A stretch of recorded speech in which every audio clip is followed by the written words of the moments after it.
दोस्तों, टी राजा कौन है ये बात शायद किसी को बताने की जरूरत नहीं है। वो बीजेपी से थे और उन्होंने अभी बीजेपी से इस्तीफा दे दिया है। रीजन क्या है वो आपको वीडियो में पता चल ही जाएगा, लेकिन आपकी क्या राय है? क्या उनको जो है बीजेपी को छोड़ना चाहिए था? जबकि इस समय बहुत ज्यादा ऐसे नेताओं की जरूरत है जो देश को सपोर्ट करते हों, जो मतलब कि अपने धर्म को सपोर्ट करते हों, जो जिसके अपने देश के लिए खड़े होते हो। क्या उनको अभी इस समय पार्टी को छोड़ना चाहिए था? कहना अपनी राय जरूर देना। और वीडियो में उन्होंने अपना एक रीजन बताया कि उन्होंने बीजेपी को क्यों छोड़ा है। ठीक है, तो चलिए वीडियो को पूरा देखते हैं। लेकिन जब कोई बड़े पद का जब चयन होने का जब समय आता है, जब तेलंगाना राज्य के प्रेसिडेंट का डिक्लेरेशन का जब समय आता है, तो कम से कम पार्टी यहां नहीं सोचती कि हमें कैसा प्रेसिडेंट बनाना चाहिए। हम बार बार यही बोल रहे थे कि भाई बूथ कार्यकर्ता से लेकर अधिकारी तक चर्चा होनी चाहिए। चर्चा होने के बाद में हमें एक ऐसा प्रेसिडेंट चाहिए जो एग्रेसिव हो।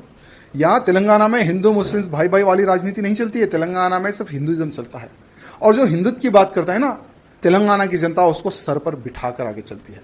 चाहे हमारे प्रधानमंत्री मोदी जी हो, हमारे अमित भाई जी हो, जेपी नड्डा जी हो, उन्होंने कईयों सभाएं तेलंगाना में की है। हर सभा में हजारों की संख्या में, लाखों की संख्या में उनकी सभाओं में कार्यकर्ता आते हैं यहां सुनने के लिए कि देश धर्म समाज के लिए आज भारतीय जनता पार्टी क्या कर रही है और क्या करेगी। वहां संदेश सुनने के लिए सभी कार्यकर्ता आते हैं। और आज भी हम भारतीय जनता पार्टी से जुड़े हुए तो हमारे प्रधानमंत्री नरेंद्र मोदी जी को देखकर, अमित भाई जी को देखकर, योगी जी को देखकर, नड्डा जी को देखकर, उनके कार्य को देखकर 2014 में भारतीय जनता पार्टी में हम सम्मिलित हुए। लेकिन दुर्भाग्य देखिए, 2014 से लेकर आज तक इतने तकलीफों का सामना हम लोगों को करना पड़ रहा, बाहर नहीं पार्टी के अंदर ही। मेरे कॉन्स्टिट्यूंसी को टारगेट करना, मेरे जिले को टारगेट करना, मुझे टारगेट करना, आखिर कितने साल तक मैं सहूं इनका जुल्म। आज देखिए, जब पार्टी प्रेसिडेंट के नॉमिनेशन का आप जो सो नोटिफिकेशन आप डिक्लेयर करते हैं, जब हम जाते हैं भाई हम भी प्रेसिडेंट के लिए हम पूछना चाहते हैं, तो लगभग जो 10 लोगों का जो साइन चाहिए वो 10 के 10 लोगों को डरा के भगा देते हैं। यानी ऑलरेडी ये लोग जो डिसाइड कर लिए उसको हम प्रेसिडेंट बनाएंगे, ऐसा लोग डिसाइड कर लिए। हम क्या चाहते हैं? तेलंगाना की जनता प्रधानमंत्री मोदी जी के मार्गदर्शन पर चलने को तैयार है, अमित शाह जी के मार्गदर्शन पर चलने को तैयार है, योगी आदित्यनाथ जी को एक आइडल मारती है जनता यहाँ की। लेकिन दुर्भाग्य क्या है, हम ऐसे काम करेंगे जो प्रेसिडेंट कोई काम ही ना करे, कोई निर्णय ना ले। हम जो बोले प्रेसिडेंट वही काम करेगा, उठो बोलो तो उठो, बैठो बैठो बैठो। ऐसा ही प्रेसिडेंट का अगर आप चयन करेंगे तो कोई कार्यकर्ता पार्टी में काम नहीं करेगा।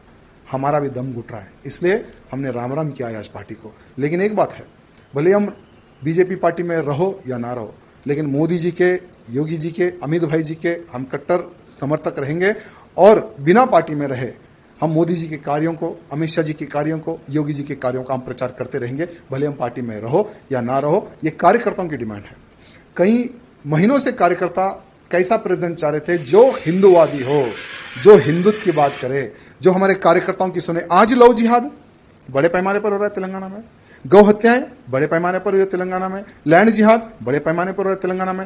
भाई उसको रोकने के लिए कौन रोकेगा? लोग बोलते हैं कि भारतीय जनता पार्टी के अलावा कोई नहीं रोक सकेगा। भारतीय जनता पार्टी की सरकार आएगी तो ही तेलंगाना का हिंदू सुरक्षित रहेगा। लेकिन भारतीय जनता पार्टी की सरकार कैसे आएगी? क्योंकि कुछ जो लोग हैं ना, जो एक नाग की तरह पार्टी को घेर कर बैठे हैं कुछ लोग। ये कुछ लोगों का इलाज जब तक केंद्र के जो हमारे अधिकारीगण हैं, जब तक ये कुछ लोगों का इलाज नहीं करेंगे ना, ठीक है, आज चलो हम तो पार्टी को छोड़ दिए, हमारा कोई वजूद था ना है ना रहेगा। हम एक हिंदू कार्यकर्ता, भले राजनीति से हटकर हम हिंदुत्व का कार्य करते हैं और आगे भी हम हिंदुत्व का प्रचार और हिंदुत्व की सेवा हम करते रहेंगे।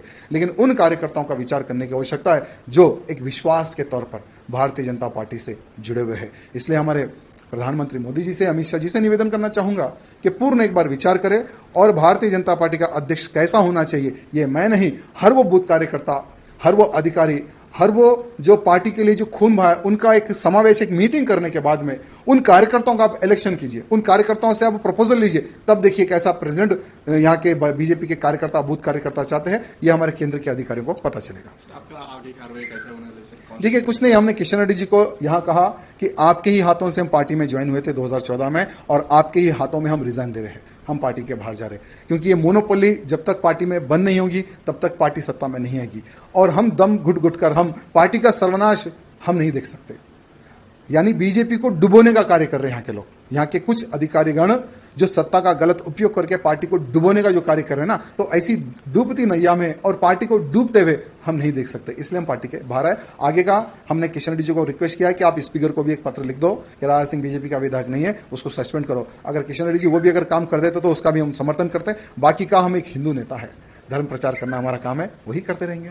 सर, आप इतने साल से पार्टी में रहे, 3 बार आपने बीजेपी में जीते, और आपकी पार्टी वर्कर्स को क्या बोलना चाहिए सर? मेरे पार्टी के कार्यकर्ताओं से यही निवेदन करना चाहूंगा, ठीक है, ये मेरा व्यक्तिगत निर्णय था, क्योंकि हर इंसान कुछ सालों तक जुल्म सह सकता है, लेकिन कंटिन्यू जुल्म सहे उतनी शक्ति मेरे पास नहीं है। लेकिन आप लोग पार्टी में रहिए, पार्टी की सेवा करते रहिए, आज नहीं तो कल आपके अच्छे दिन आएंगे।